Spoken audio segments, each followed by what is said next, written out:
नमस्कार प्यारे छात्रों, आपका स्वागत है अल्ट्रा 10th के इस नए इंग्लिश पोएट्री वीडियो में। आज से हम शुरू कर रहे हैं class 10th English poetry section का पहला chapter God made the country, जिसे लिखा है विलियम काउपर ने। इस कविता में हम जानेंगे कि प्रकृति की सुंदरता और गांव की शांत जिंदगी को काव्यात्मक अंदाज में कैसे दर्शाया गया है। पोएट हमें ये समझाने की कोशिश करते हैं कि गांव ईश्वर की देन है और शहर मनुष्य की रचना। तो चलिए शुरू करते हैं इस खूबसूरत कविता की यात्रा। सबसे पहले खुद कवि से सुनते हैं कि वो हमें क्या कहना चाहते हैं। नमस्कार बच्चों, मैं हूं विलियम काउपर, एक साधारण सा कवि जिसे गांव की मिट्टी, वहां के लोग और प्रकृति की शांति बेहद प्रिय है। लोग कहते हैं कि मेरी कविताओं में तुम्हें वर्ड्सवर्थ की झलक मिलेगी, शायद इसलिए कि मुझे भी उसी तरह से सादा जीवन, गांव की हरियाली और आम लोगों की सरलता आकर्षित करती है। मैंने कभी डरकर नहीं लिखा, जो सही लगा वही कहा, चाहे वो मेरे समय के किसी सामाजिक मुद्दे पर हो या प्रकृति की सच्ची सुंदरता पर। मज़ेदार बात यह है कि मैंने ज़्यादातर समय शहरों में गुजारा, लेकिन जब भी कलम उठाई, गांव का ही चित्र खिंच गया। तुम सोचोगे क्यों? क्योंकि गांव मुझे सच्चे सुख का घर लगता है, जहां लोग छोटे छोटे कामों में लगे होते हैं, जहां हर तरफ फूल, पेड़, पशु पक्षी और शांति होती है, जहां जिंदगी भागती नहीं, बहती है। और यही सब मैं अपनी कविता God made the country and man made the town में कह रहा हूं। मैं मानता हूं कि गांव प्रकृति की देन है और शहर बस मनुष्य की बनाई हुई दुनिया। शहरों में जो चमक है वो गांव की मिट्टी की खुशबू के सामने कुछ भी नहीं। मैं चाहता हूं कि तुम सब उस सादगी और आत्मिक सुख को समझो जो एक गांव की सुबह और शाम में छिपा होता है। तो बच्चों, अब हम समझते हैं विलियम काउपर की इस सुंदर कविता को। सबसे पहली पंक्ति है, God made the country and man made the town. इसका मतलब है गांव को भगवान ने बनाया है, जबकि शहर मनुष्य की रचना है।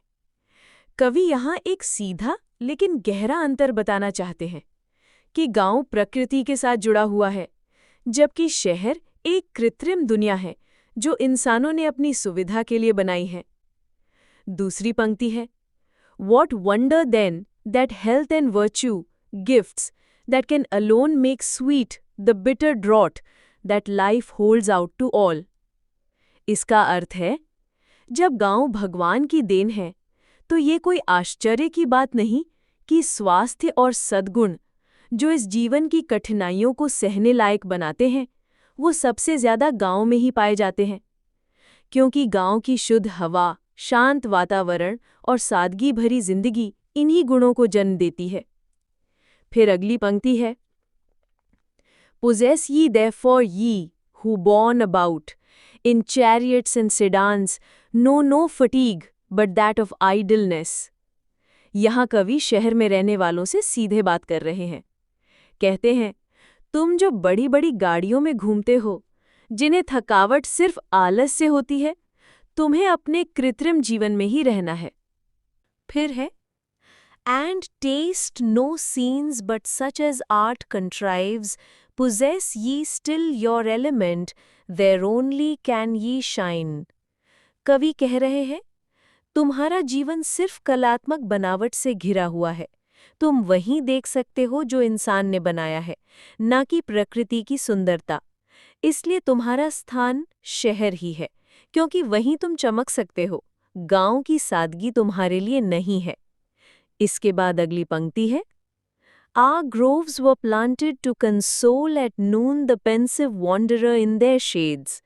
कवि कहते हैं, गांव के जंगल और पेड़ पौधे ऐसे लोगों के लिए हैं जो दोपहर की गर्मी में थककर छांव ढूंढते हैं और शांति की तलाश में भटकते हैं।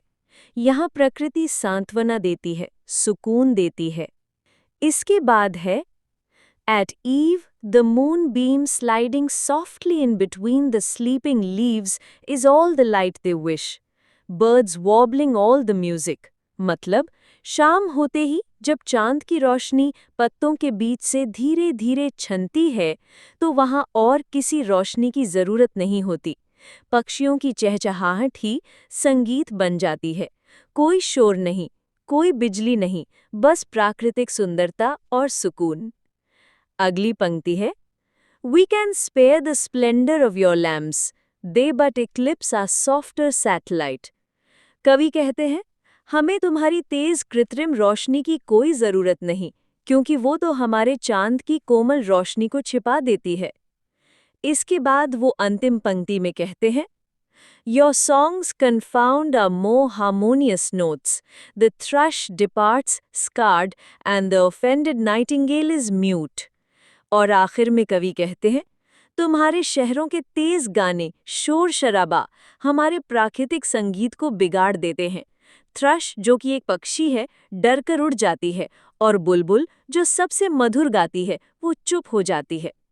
तो बच्चों, इस पूरे हिस्से में कवि ने गांव की शुद्धता, शांति और सच्चे सुखों की तुलना शहर की कृत्रिमता और शोर से की है। काउपर हमें याद दिलाते हैं कि प्राकृतिक जीवन ही असली जीवन है। तो बच्चों, यहाँ पर आपका ये चैप्टर समाप्त होता है। वीडियो अच्छी लगी हो तो लाइक करो और चैनल को सब्सक्राइब करो और अपने दोस्तों को शेयर करो। धन्यवाद, मिलते हैं नेक्स्ट वीडियो में।